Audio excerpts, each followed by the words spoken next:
Friends, ఇప్పుడే అందిన వార్త. చంద్రబాబుకి ప్రమాదం, తీవ్ర టెన్షన్లో నాయకులు. ఈ విషయాలన్నీ తెలుసుకునే ముందు వీడియోని పూర్తిగా చూడండి, అప్పుడే మీకు పూర్తిగా అర్థమవుతుంది.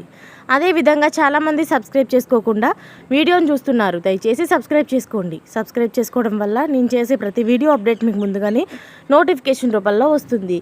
అదేవిధంగా లైక్ చేయడం మర్చిపోతున్నారు. దయచేసి లైక్ చేయండి. లైక్ చేయడం వల్ల ఇటువంటి ఇంపార్టెంట్ ఇన్ఫర్మేషన్ చాలామందికి రీచ్ చేసిన వాళ్ళు అవుతాం. ఇక లేట్ చేయకుండా వీడియోలోకి వెళ్ళిపోదాం.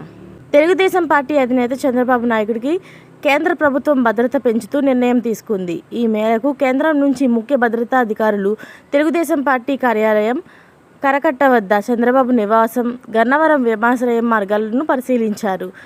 చంద్రబాబుకి భద్రతకు అదనంగా 12x12 అంటే 2 బృందాలుగా 24 మంది బ్లాక్ కార్డ్ కమాండోలను కేటాయించారు. చంద్రబాబుకి భద్రత పెంచుతూ కేంద్రం తీసుకున్న ఈ నిర్ణయం ప్రస్తుతం చర్చనీయాంశంగా మారుతుంది.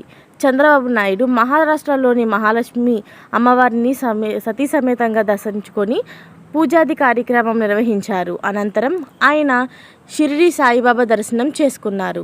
అయితే ఇప్పటికిప్పుడు ఈ జెడ్ కేటగిరీని ఎందుకు పెంచారు అనేది చర్చనీయాంశంగా మారింది. ఏమైనా థ్రెడ్ ఉన్నట్టు తెలుస్తుందా అనే విషయాల మీద కూడా అందరికీ అనుమానం వ్యక్తమవుతుంది. ఇలాంటి లేటెస్ట్ అప్డేట్స్ అన్నీ మీరు ముందుగానే పొందాలి అనుకుంటే ఛానల్ని సబ్స్క్రైబ్ చేసుకోండి. అలాగే పక్కనే ఉన్న గంట సింబల్ని క్లిక్ చేయడం మర్చిపోకండి. Thanks for watching friends.